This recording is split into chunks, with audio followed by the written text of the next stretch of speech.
पिछले लेक्चर पर हम लोगों ने फैराडेज लॉ पढ़ा और लेंज लॉ पढ़ा।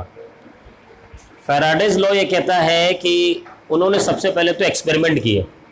एक्सपेरिमेंट क्या किया कि आमतौर पर ये कहा जाता है कि भाई जो करंट कैरिंग कॉइल है, अगर मान लीजिए ये वायर है और इस वायर में करंट फ्लो कर रहा, तो इस करंट की वजह से इसके आसपास मैग्नेटिक फील्ड जनरेट होगा। ये लॉ पहले से पढ़ा हुआ है और ये है बायो-सेवर्ट लॉ।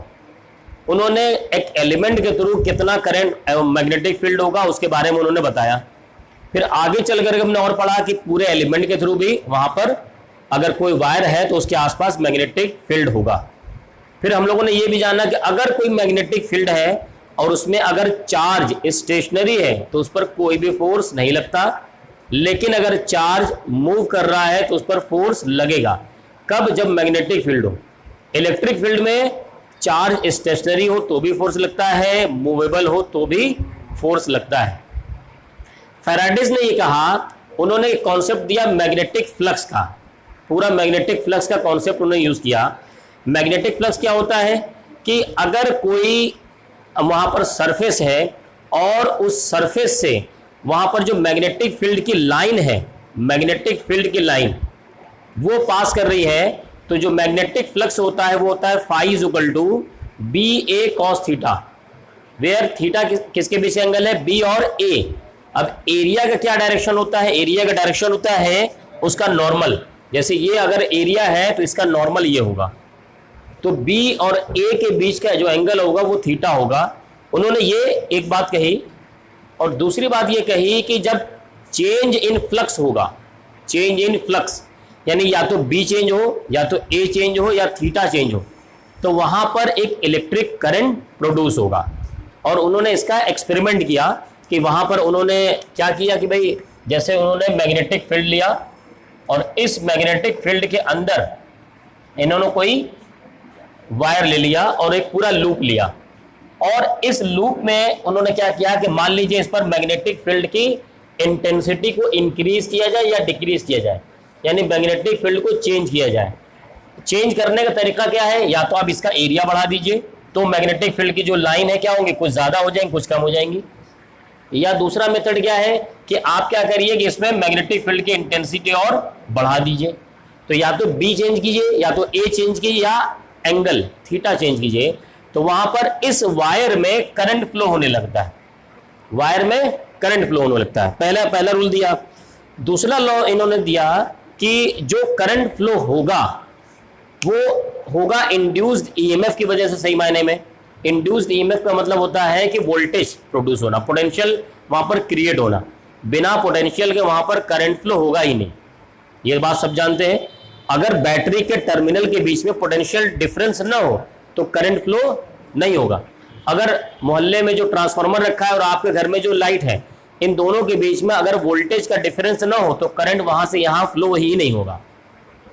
तो वहां पर उन्होंने कहा कि जब आप ये बी ए थीटा यानी मैग्नेटिक फ्लक्स एक टर्म में अगर ये चेंज करते हैं तो वहां पर इंड्यूस्ड ईएमएफ होता है जिसकी वजह से करंट इंड्यूस होता है। इन्होंने कहा कि मैग्नेटिक फील्ड बढ़ाने से, फ्लक्स बढ़ाने से करंट नहीं बढ़ता, बल्कि फ्लक्स में चेंज, तो रेट ऑफ चेंज जितना ज्यादा होगा उतना ही ज्यादा वहां पर मैग्नेटिक फ्लक्स वहां पर इंड्यूस्ड ईएमएफ जनरेट होगा। ये उन्होंने दो लॉ दे दिए। तीसरी बात उन्होंने उसमें ऐड की, उसने लेंज ले, उन्होंने उसका डायरेक्शन बता दिया। उन्होंने कहा कि जो इंड्यूस्ड ईएमएफ है और करंट है इसका डायरेक्शन क्या होगा कि जिसकी वजह से जो कॉज है इसको जन्म देने वाला, प्रोड्यूस करने वाला, बर्थ देने वाला, वो उसका अपोज करता है। वो उसका क्या करता है? अपोज करता है। उसी के बेसिस पर वहां पर उसका डायरेक्शन पता किया जाता है। कई सारे मैंने एग्जांपल भी कराए थे, उसमें कुछ और एग्जांपल है जो आते हैं एग्जाम में। चलो वो भी एग्जांपल कुछ लेते हैं। हाँ, लेंज लॉ और फैराडेज लॉ दोनों का कॉम्बिनेशन होता है ये। जैसे मान लो कि आपने कोई एक ये रिंग ले लिया, कोई एक लूप है और यहां पर हमने ले लिया कोई बार मैग्नेट, ये नॉर्थ पोल ये साउथ पोल है और ये इस तरीके से नीचे मूव कर रहा, तो क्या इसमें करंट फ्लो होगा लूप में? सोचिए, क्या इसमें करंट फ्लो होगा इस लूप में? करंट फ्लो होने के लिए बेसिक चीज क्या जरूरत है? फ्लक्स में चेंज होना, यही तो है। उन्होंने कहा फ्लक्स में चेंज होना चाहिए। फ्लक्स में चेंज होने का मतलब या तो बी बदल जाए, या तो ए चेंज हो जाए, या थीटा बदल जाए, तीन में से कोई एक बदल जाए। भाई फ्लक्स के जो फॉर्मूला वो क्या है? B A cos theta. Flux तभी बदलेगा या तो बी ए थीटा, तीनों में से कोई बदल जाए। तो ये सोचिए, क्या ये जो बार मैग्नेट है इसके नजदीक आ रहा, तो इस सरफेस के अंदर से जाने वाली मैग्नेटिक फील्ड लाइंस क्या बदलेंगी? बदलेंगी नहीं, अपोज की बात नहीं है। बात यह है कि जो नंबर ऑफ लाइन जितनी जा रही थी, क्या वो बढ़ जाएंगी या कम हो जाएंगी?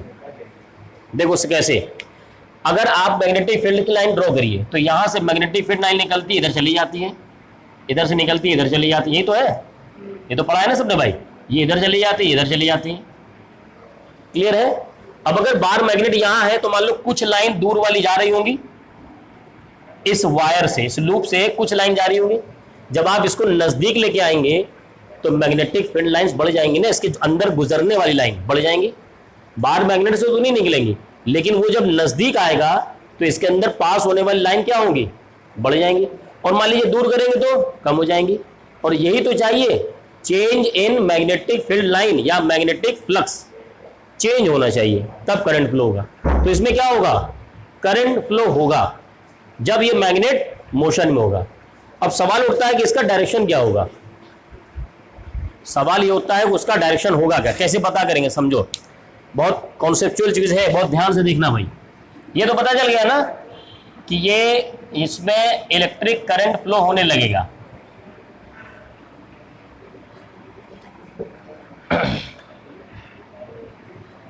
देखो एक बात बताओ, इसके नजदीक कौन आ रहा है? North pole. नॉर्थ पोल अगर ये इसका अपोज करेगा तो क्या चाहेगा? ये ऊपर से नॉर्थ पोल बन जाए और नीचे से साउथ पोल बनेगा तब। और ऊपर से नीचे से देखने के लिए नॉर्थ पोल साउथ पोल आपने पढ़ा भी ईबीबी है और हाई स्कूल में भी पढ़ा है। जैसे ये है नॉर्थ पोल, क्या होता है भाई, कैसे बनाते हैं? ये एरो ऐसे बनाते हैं, ये एरो ऐसे बनाते हैं, है ना। और ये क्या बन जाता है? Anti clockwise. तो ये हो गया नॉर्थ पोल और ये कहलाएगा एंटी क्लॉकवाइज। और इसी में एक बनाते हैं हम एक लूप जो बनाते हैं साउथ। तो ये देखो, ये क्लॉकवाइज है ना, ऐसे करके, तो ये क्लॉकवाइज हुआ और ये है साउथ पोल। अभी देखो इसका यूज है यहां पर, ये है क्लॉकवाइज। ध्यान दो बस, अगर आपको नॉर्थ पोल बनाना है ऊपर से, देखो कोई चीज देखो, अगर कोई रिंग है, ऊपर से देखो कैसे घूम रहा होगा, जब नीचे से देखो तो इस तरह घूम रहा होगा, उल्टा। ध्यान देना, ऊपर से देखने पर और नीचे से देखने पर दोनों में डायरेक्शन बदल जाता है। इसी में कहो, अगर आप ऊपर से देख रहे हो तो क्या बनना चाहिए? North pole. कैसे पता चले नॉर्थ पोल बनना चाहिए? हाँ, इसको भगाना है। क्यों भगाना है? क्योंकि इसका अपोज करेगा ये। क्यों अपोज करेगा? लेंज ने कहा कि मैग्नेटिक फील्ड जिसकी वजह से वहां इलेक्ट्रिक करंट हुआ वो उसका अपोज करेगा।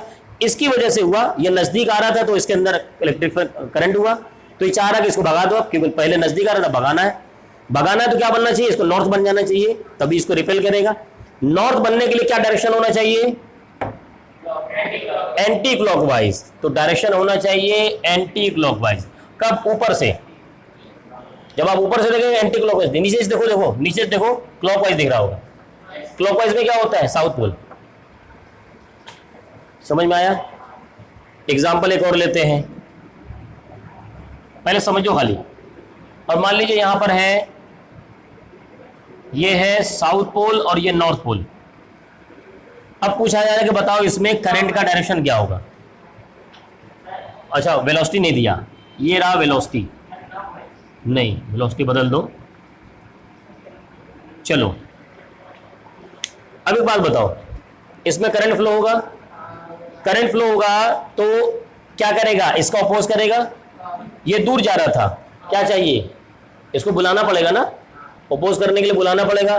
बुलाने के लिए क्या लगाना चाहिए? नॉर्थ बनाओ, साउथ बनाओ। ऊपर से नॉर्थ बनना चाहिए, तभी तो उसको बुलाएगा, नॉर्थ साउथ को बुलाएगा। और नॉर्थ बनाने में क्या होना चाहिए? एंटी क्लॉकवाइज, फिर एंटी क्लॉकवाइज। अब कहोगे सर आपने चेंज किया था, मैंने डायरेक्शन भी तो बदल दिया। चलो एक और देते हैं, ये रहा और ये रहा मैग्नेटिक बार। डायरेक्शन पूछ सकता है इसी का, करंट का डायरेक्शन बस ऐसे है, हाँ इस तरीके से हॉरिजॉन्टल है और ये बार ऐसे जा रहा। अपना रिंग दो, हाँ लो बताए, निकल जाएगा। ये रहा रिंग और ये रहा बार मैग्नेट। पहले बार मैग्नेट ऐसे था, ठीक है, पहले वाले कंडीशन बार मैग्नेट ऐसे है, वो नीचे आ रहा है और ब्लैक वाला जो पोर्शन है मैं नॉर्थ कह रहा हूं उसे, वो नीचे आ रहा है। इसमें करंट प्रोड्यूस होगा क्योंकि मैग्नेटिक फील्ड लाइंस बदल रही हैं। अब ये जो करंट का डायरेक्शन क्या होना चाहिए, ये डिसाइड कैसे होगा, इसको भगा देना चाहिए। तुम नजदीक आ रहे हो, हम तुमको भगाएंगे। तो जब ये नॉर्थ पोल है तो ये भी ऊपर से नॉर्थ पोल बनना चाहिए। ऊपर से नॉर्थ पोल ऐसे ही बनेगा, एंटी क्लॉकवाइज में बना दिया। ये केस देखो, इसको समझो, ये क्या कर रहा है, ये दूर जा रहा, समझो वी वेलोसिटी से।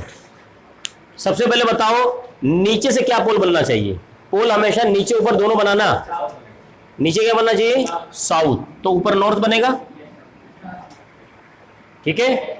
अब जब नीचे साउथ बनना है तो साउथ का डायरेक्शन बनाओ, नीचे से देखें, क्लॉकवाइज है ना, नीचे से,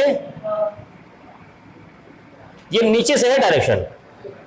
कोई ऊपर से देखेगा तो उसे क्लॉक दूसरा कुछ दिखेगा। नहीं नहीं, एक चीज समझो, ये नीचे से डायरेक्शन नहीं बना। यहां साउथ है ना, साउथ क्या बनेगा, तो क्लॉकवाइज। जब नीचे से देखोगे ये आगे रहेगा ना, ये तो तुम्हारा आगे रहेगा, ये वाला लाइन आगे रहेगी ना। देखो कौन सी लाइन आगे दिखती है, ये वाली, ये वाली लाइन आगे है ना। तो ये जब क्लॉकवाइज बनाओगे तो यहां पर एरो ऐसे बनेगा।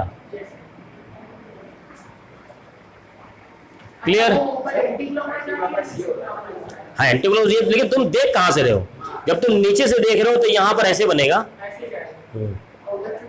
मेन तो तुम देख कहां से रहे हो, ये साउथ पोल है, तुम नीचे से देख रहे हो, तो मुझे साउथ पोल नीचे बनाना था, ऊपर नॉर्थ पोल बनाना था। एक और एग्जांपल लो, चलो ये रहा और ये ऊपर जा रहा और ये नॉर्थ है, ये साउथ है, ठीक है। अब देखो इससे क्या करना चाहिए, नॉर्थ को अपने पास लेके आना चाहिए। तो ऊपर बनाओ साउथ और नीचे बनाओ नॉर्थ। ऊपर साउथ का मतलब ये रहा, साउथ ये बनेगा और साउथ बनेगा तो क्लॉकवाइज। ऊपर से देखो क्लॉकवाइज बनना चाहिए। क्लियर, समझ में आया। इस तरीके से डायरेक्शन सीखेंगे। चलो जल्दी से बना लो, फिर आगे बढ़ते हैं। आइए न्यूमेरिकल करते हैं कुछ अलग वैरायटी के। तो एक न्यूमेरिकल एग्जाम में आपके आता है कि मान लीजिए कोई कॉइल है और वो किसी मैग्नेटिक फील्ड में रखा हुआ और वो घूम रहा है। देखिए ये जो मैग्नेटिक फील्ड का डायरेक्शन है वो आउटवर्ड है, पॉइंट दिखा रहा है तो आउटवर्ड है, मतलब मैग्नेटिक फील्ड का डायरेक्शन ये रहा, बाहर की तरफ आ रहा है। क्लियर। और ये जो रिंग रखा हुआ है, एक लूप जो रखा हुआ है कॉइल, वो इस तरीके से है, इस तरीके से। तो ये रहा मैग्नेटिक फील्ड का डायरेक्शन और ये कॉइल इस तरीके से। इसको ऐसे मत समझिएगा, इस तरीके से है। अब एक बात बताइए, यहां पर इंड्यूस्ड ईएमएफ कब होगा, जब वहां पर फ्लक्स बदलेगा। फ्लक्स बदलने का मतलब बी, ए या थीटा कोई बदल जाए। देखिए इसमें ये क्या कर रहे हैं, इसको रोटेट कर रहे हैं। मान लीजिए ये रोटेट करेगा तो अच्छा, जैसे मान लीजिए ये पैरेलल है, मान लीजिए इसमें 10 मैग्नेटिक फील्ड के लाइंस बाहर आ रही। फ्लक्स का मतलब ये हुआ ना कि नंबर ऑफ फील्ड लाइंस उसमें से क्रॉस करते हुए, चीरते हुए बाहर आए या अंदर जाए। तो क्या कर रही है, 10 लाइन आ रही है। जब आप इसको थोड़ा सा रोटेट कर देंगे तो क्या उतनी तब भी आएंगी, बदल जाएंगी। तो जैसे ही चेंज हुआ वहां पर क्या हुआ, फ्लक्स हो गया, और फ्लक्स में चेंज होते ही वहां पर इंड्यूस्ड ईएमएफ आ जाएगा, और इंड्यूस्ड ईएमएफ आते ही इसमें करंट फ्लो होने लगेगा। तो वो कह रहा है कि find the average induced EMF in the coil if it rotates 60 degree in 0.2 seconds. देखिए समझिएगा इसको। नहीं, रोटेशन आप कोई भी कर दीजिए, जैसे ये है आप ऐसे करिए या ऐसे करिए, बात तो वही है। अच्छा एक बात बताओ और, कि जब ये इस तरीके से है तो इसका एरिया वेक्टर कैसा होगा, सीधे। और मैग्नेटिक फील्ड की लाइन कैसी है, वो भी ऐसी है। दोनों के बीच के एंगल 0 डिग्री है। कब, जब वो इस पोजीशन में। अच्छा मान लो उसका ये क्या किया, ये 60 डिग्री घूम गया, ये मान लो ऐसे या ऐसे किसी भी डायरेक्शन में घूम गया 60 डिग्री, तो ये हो गया इसका एरिया वेक्टर। लेकिन क्या मैग्नेटिक फील्ड की लाइंस भी चेंज हुई? नहीं, वो तो उसका डायरेक्शन तो वैसे ही है ना। ये रहा मैग्नेटिक फील्ड की लाइन और ये रहा एरिया वेक्टर, तो दोनों के बीच में एंगल कितना बदल गया? 60 डिग्री तो टर्न किया। क्लियर? तो देखो एक बात समझो, वो पूछ रहा है इंड्यूस्ड ईएमएफ। ईएमएफ का फॉर्मूला हम लोगों ने पढ़ा था, ये होता है del phi upon del T. अब आप कहेंगे सर डी फाई क्यों नहीं लिया? इंस्टेंटेनियस नहीं, बल्कि वो एवरेज पूछ रहा, एवरेज। और मैंने मॉड क्यों लगाया? मॉड लगाने का मतलब ये होता है कि उसकी पॉजिटिव वैल्यू को लेके आना है, बस सिंपल सी बात है। क्योंकि कौन बड़ा है कौन छोटा है मुझे पता नहीं, φ1 बड़ा है φ2 बड़ा है, या φ2 बड़ा है φ1 बड़ा है, पता नहीं। तो कोई भी वैल्यू आए आप उसको पॉजिटिव रखिए, बस सिंपल सी बात ये है। तो यहां से क्या होगा, फ्लक्स चेंज हुआ है ना, तो मान लो पहले φ1 था, बाद में कितना हो गया? φ2 हो गया अपॉन डेल्टा टी। अब जरा φ1 φ2 की बात कर लेते हैं। देखो φ1 जो होगा वो होता है B A cos theta. Magnetic field कितना दिया हुआ है? बी। एरिया इसने ए दिया हुआ है, और यहां पर पहले पोजीशन में जब ऐसे था तो थीटा कितना था? 0। मैंने कहा ना भाई एरिया वेक्टर उसी डायरेक्शन में और मैग्नेटिक फील्ड भी उसी डायरेक्शन में, तो दोनों क्या हुआ? 0। तो ये हो गया cos 0, ये आ गया सीधे सीधे बी। φ2 की बात करिए तो B A cos theta, B ए कितना चेंज हुआ? 60 डिग्री हो गया, तो ये आ गया B A by 2 cos 60 1/2। Clear? अब यहां पर वैल्यू रख देंगे। φ1 की वैल्यू है बी ए और ये है B A by 2 upon delta T. ठीक है, तो यहां आ गया बी, देखिए ये आएगा बी ए बाई 2, ये आएगा ना, अपॉन डेल्टा टी। सॉल्व कर दीजिए बी, और इसका एरिया कितना होगा? 4 pi r square, 4 pi r square और बाई 2 इंटू 0.2। सॉल्व करेंगे इससे आंसर आ जाएगा ईएमएफ का। समझ में आया? ईएमएफ कैसे पता करना है? चेंज इन फ्लक्स निकालना होता है हमेशा। Change in flux per unit time, change in flux per unit time. पहले फ्लक्स कितना था, बाद में फ्लक्स कितना हो गया, ये आपको फाइंड करना होता है, हमेशा याद रखिए। क्लियर? चलिए नोट कीजिए इसको। तो ये बहुत अच्छा कॉन्सेप्ट इसमें आता है कि भाई इसमें करंट का डायरेक्शन क्या होगा। सिंपल सा, करंट का डायरेक्शन फाइंड करने के लिए आपको कैलकुलेशन की जरूरत तो नहीं है। एमसीक्यू में चलो करंट का डायरेक्शन ही पूछ लिया, ध्यान दो, नोट मत करो। ये क्वेश्चन दिया उसने एमसीक्यू में, आपको इसी का 4 फिगर दिया और पूछा कि भाई करंट का डायरेक्शन इसमें क्या होगा। अब आप सोचो, जब ये ऐसा मामला था, ये है लूप, इस तरीके से प्लेन है, और इसमें क्या हुआ, मैग्नेटिक फील्ड की लाइन बाहर आ रही है। तो जब इस पोजीशन पे है तो मान लो 10 लाइनें बाहर आ रही है, जब उसको थोड़ा सा 60 डिग्री टर्न कर दो, तो अब कितनी लाइनें आएंगी? कम हो जाएंगी ना, क्योंकि ये एरिया निकल गया, ये एरिया कम हो गया, कम हो जाएंगी, ये तो बात है कम हो गई। यानी पहले 10 मैग्नेटिक फील्ड की लाइन अंदर से बाहर आ रही थी इस एरिया से, अब क्या हो जाएंगी, वो मान लो 6 बची। आई का काम क्या होगा, मैग्नेटिक फील्ड लाइन को बढ़ाना, क्योंकि वो उसको अपोज करता है, तभी बी बढ़ेगा। अब ऐसा आई का डायरेक्शन बनाइए जो अंदर से बाहर की तरफ मैग्नेटिक फील्ड की लाइन को ले आए। कैसे? देखो, ये अंगूठा आई का डायरेक्शन, और कर्ल कीजिए। बायो सेवर्ट लॉ में बताया था मैंने, बायो सेवर्ट लॉ में याद रखिए इस तरीके से। मान लीजिए ये आई है और इस पॉइंट पर पी पर आपको मैग्नेटिक फील्ड का डायरेक्शन बताना है, तो मैंने कहा था करंट का डायरेक्शन में अंगूठा और कर्ल कीजिए। कैसे जा रहा है? अंदर। मान लीजिए इधर पता करना होता तो अंगूठा और ये इधर कर्ल कीजिए बाहर। ठीक है, इस तरीके से कर्ल करते हैं। अब देखो यहां आउटवर्ड कैसे होगा, ये रहा अंगूठा और कर्ल किया अंदर से बाहर, तो ये होगा डायरेक्शन आई का समझ में आया? तो एक बहुत अच्छा न्यूमेरिकल है, सामने इसको ध्यान दीजिए। कुछ एग्जांपल समझा देते हैं। जैसे ये है, एक लूप है, कॉइल है, ये रहा वो कॉइल, और मैं इस ब्लू कलर को मैग्नेटिक फील्ड का डायरेक्शन बनाता हूँ। ये बाहर की तरफ है क्योंकि डॉट है, तो मान लीजिए ये मैग्नेटिक फील्ड का डायरेक्शन है, बाहर की तरफ आ रही, ये लूप है, और ये क्या कर रहा है, रोटेट कर रहा है इस तरीके से अपने एक्सिस पर रोटेट कर रहा है। तो कह रहा है कि इसमें मैग्नेटिक फील्ड बी की वैल्यू पता है omega, angular revolution, angular rotation 300 revolution पर मिनट। एरिया ऑफ कॉइल है, यानी कॉइल या लूप कह दीजिए, वो है 25 सेंटीमीटर स्क्वायर, और रेजिस्टेंस इस लूप का जो रेजिस्टेंस है आर, वो 4 ओम है। करे find average induced EMF in coil, average induced EMF.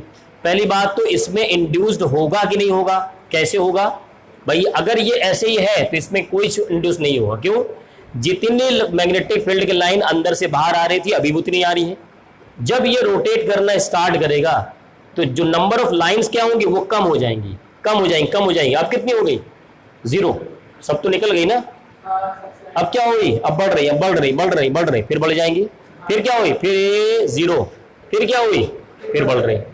तो इसका मतलब नंबर ऑफ लाइंस चेंज हो रही, यानी बी चेंज हो रहा। बी चेंज होने का मतलब मैग्नेटिक फ्लक्स बदल रहा। मैग्नेटिक फ्लक्स का मतलब इंड्यूस्ड ईएमएफ हुआ। इंड्यूस्ड ईएमएफ का मतलब करंट आ गया। क्लियर? अब कह रहा है कि जब वो हाफ टर्न हो तब उसमें इंड्यूस्ड ईएमएफ कितना होगा, जब वो हाफ टर्न रोटेट करे। अब सबसे पहले ये बताओ, नहीं, ध्यान दीजिए, ये रहा हमारा लूप और ये रहा इसका एरिया वेक्टर। हाफ टर्न का मतलब हुआ कि ये इस तरीके से हो गया, तो कितना एंगल घुमा? ये ऐसे था, ऐसे घूम गया 180। अगर एक टर्न ऐसे घूम जाए तब फुल टर्न होगा, तो हाफ टर्न में कितना एंगल रोटेट किया? 180। बस इतना ही समझ गए, वो हो गया काम। इसका मतलब हमें ईएमएफ पता करना है, और वो होगा delta pi upon delta T. ये होगा φ1 माइनस φ2 अपॉन डेल्टा टी। ठीक है, चलो यही लिखते हैं। φ1 की वैल्यू क्या होगी? ये होगी बी ए कॉस थीटा। चलो φ1 निकालते हैं। तो यहाँ पर अगर कॉस 180 रखोगे, जब पहली बार में क्या होगा भाई? ये चेंज है ना, इनिशियल माइनस फाइनल में कर रहा हूँ मान लीजिए, क्योंकि मॉड तो लगा रखा हमने। तो इनिशियल में एंगल कितना था? 0। जिस टाइम वैसे फिक्स था, तो यहाँ पर होगा सिर्फ बी ए कॉस 0 की वैल्यू 1। φ2 कितना आएगा? वो आएगा बी ए कॉस 180, तो ये आ जाएगा माइनस बी ए। सही है? कॉस 180 की वैल्यू -1। तो यहाँ पर जब हम वैल्यू रखेंगे ईएमएफ में, तो ये आ जाएगा φ1 है बी ए और प्लस बी ए, क्योंकि ये माइनस से माइनस प्लस हो जाएगा, और अपॉन है डेल्टा टी। अब चलो वैल्यू रख लेते हैं यहाँ पर। तो यहाँ पर 2ba है ना, तो 2 इंटू बी, हाँ 4 इंटू 10 के power -2 into area, centimetre square है, मीटर स्क्वायर करिए तो 25 इंटू 10 पावर -4 हो जाएगा। सेंटीमीटर में 10 पावर -2 होता है, स्क्वायर है 10 पावर -4, अपॉन डेल्टा टी नहीं पता हमें, वो कैसे निकलेगा वो ध्यान दो, ध्यान दो इस पर, बहुत आसानी से हो जाएगा। ये है 300 रेवोल्यूशन पर मिनट, और आप कितना रेवोल्यूशन करा रहे हैं? हाफ, यानी 300 रेवोल्यूशन जो है वो है 60 सेकेंड में। यही तो है, 1 रेवोल्यूशन 60/300 यानी 1/5 यानी 0.2। सही है? कितना करना है आपको? हाफ रेवोल्यूशन करना है। 0.2 इंटू 1/2 0.1 सेकेंड। तो यहां क्या लिख देंगे? 0.1। अब पॉइंट हटाओ, यहां 0 बना दो। ये 25 चौका 100, 100, ये इसमें मल्टीप्लाई करोगे तो 2 इंटू 10 की पावर 3 आ गया, इंटू 10 की पावर -6, नहीं -2 -4 -6, तो यह आ गया 2 इंटू 10 की पावर -3 किसकी वैल्यू निकाला हमने? ईएमएफ यानी वोल्ट। ये किसका आंसर है? फर्स्ट का। चलो सेकंड देख लो, फुल टर्न देख लो। फुल टर्न, क्या फुल टर्न पर फ्लक्स बदलेगा? क्या फुल टर्न पर फ्लक्स बदलेगा? नहीं बदलेगा भाई। हाँ ये था, फिर वापस आ गया। अभी एक तो 180 घुमा, जब एक और टर्न घुमा दो 360, अब जो डायरेक्शन उसका था वही डायरेक्शन बना रहेगा। इसलिए क्या हुआ, यहां पर ईएमएफ क्या हो जाएगा? 0। ईएमएफ 0 हो गया, तो बी का आंसर आ गया फुल टर्न पर। चेंज फ्लोज इन कॉइल, नहीं चार्ज, हाँ वही कह रहा हूं मैं, चेंज कहां से आ गया? Charge flows in coil in half turn. देखो इसका एक फॉर्मूला होता है, Q is equal to, formula लिख लेते हैं, उससे डायरेक्ट कर लोगे तुम लोग। Del Q is equal to del phi upon R, बस इससे कर लोगे। डेल फाई अभी अब तो फाइंड किया था ना हमने, हाफ टर्न की बात कर रहा ना। अगर फुल टर्न कह देता ना तो ये डेल फाई जो होता है 0 हो जाता। हाफ कह रहा है तो हाफ पर बी ए कितना बदला था? ये कितना आया था? Del phi 2BA, 2BA upon R, 2 into B, 4 into 10 power minus 2 into A, 25 into 10 power minus 4 upon R 4। ये कैंसिल, Q आ गया 25 दूनी 100, 100, अच्छा 50, तो 5 इंटू 10 पावर माइनस 5 आ जाएगा कूलम। भाई 10 का पावर माइनस 6 बनेगा, और यहाँ 50 करेंगे तो एक 0 आया ना, उससे हमने खत्म कर दिया। सही है सब, ठीक है, हो गया।